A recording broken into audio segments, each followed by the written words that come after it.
అండి, ఈరోజు meal maker curry చేసుకుందాము. మీల్ మేకర్ బాయిల్ చేసుకున్నామండి. ఆనియన్స్ కట్ చేసుకున్నాము. 4 ఆనియన్స్ కట్ చేసుకున్నామండి సన్నగా. అల్లం వెల్లుల్లి పేస్ట్, రుచికి సరిపడా సాల్ట్, కొద్దిగా పసుపు, కారం అన్నీ వేసుకుందామండి. స్టవ్ ఆన్ చేసుకుందాము.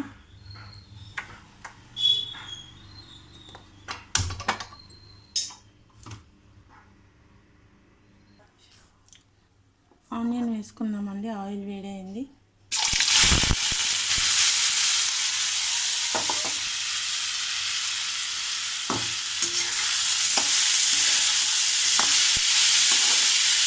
ఒక పావు ఆయిల్ వేసానండి. నేను మీకు చెప్పలేదు కదా, ఒక పావు ఆయిల్ వేసాను. ఆయిల్ వేడయ్యాక ఆనియన్ వేసాను. చూసారు కదా, మంచిగా చిన్నగా చాప్ చేసానండి. కట్టర్ ఉంది, ఆనియన్ కట్టర్, అందులో కట్ చేసాను, చాప్ చేశాను ఆనియన్. ఇప్పుడు ఒక 2 మినిట్స్ తర్వాత పసుపు, ఉప్పు, కారం వేసుకుందాము. 2 కరివేపాకు రెమ్మలండి వేసుకుందాము. కరెంట్ పోయింది ఇప్పుడే.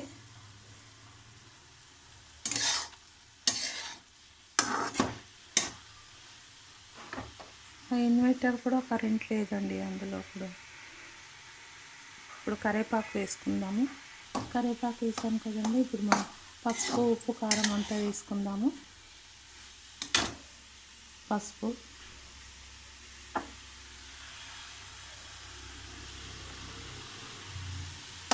కలుపుకుందాము.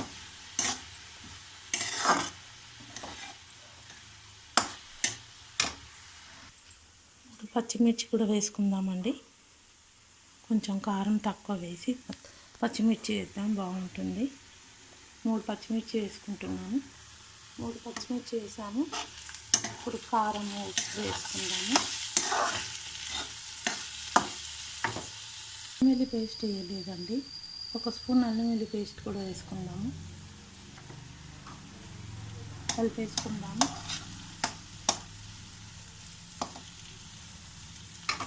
ఇప్పుడు కారం వేసుకుందామండి. 1 స్పూను కారము, ఇంకొక 1/2 స్పూన్ వేసుకుందాము కారము. 1/2 స్పూన్ అండి. ఇప్పుడు రుచికి సరిపడా సాల్ట్ వేసుకుందాము. సాల్ట్ కలిపేసుకుందాము. ఇప్పుడు మనం మీల్ మేకర్ బాయిల్ చేసుకున్నాం కదండి, ఆ మీల్ మేకర్ వేసేసుకుందాము. ఇందులో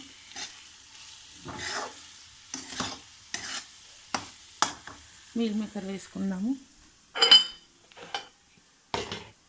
మీల్ మేకర్ వేసేసుకుందాము. వేసుకొని ఒక 2 మినిట్స్ తర్వాత కలిపేసుకుందామండి. వేసుకున్నాం కదా, ఒక 2 మినిట్స్ తర్వాత మనం ఉప్పు, కారం అంతా అదే వాటర్ వేసుకుందాము. మూత పెట్టుకుందాము ఒక 2 మినిట్స్. 2 మినిట్స్ అయితే మొత్తం కలుస్తుందండి. అప్పుడు కొద్దిగా వాటర్ వేసుకుందాం, మూత పెట్టుకుందాం. 2 మినిట్స్ అయింది కదండి, చూద్దాము. చూసారు కదా, అంతా కలిసి వాటర్ వస్తుంది. కొంచెం వాటర్ వేసుకుందాము.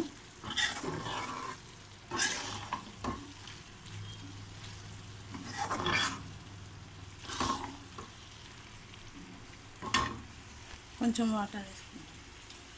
కొంచెం వాటర్ అండి.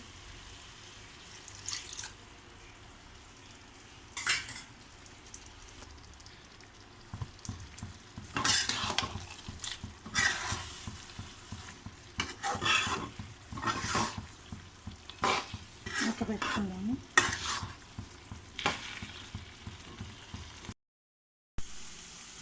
చూద్దామండి. మన మీల్ మేకర్ బాగా అయిపోయింది, బాగా ఫ్రై అయిపోయింది. చూద్దాం కదా, బాగా వాటర్ అంతా దగ్గరకు అయిపోయిందండి.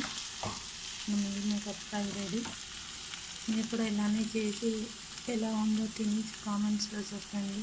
Thank you.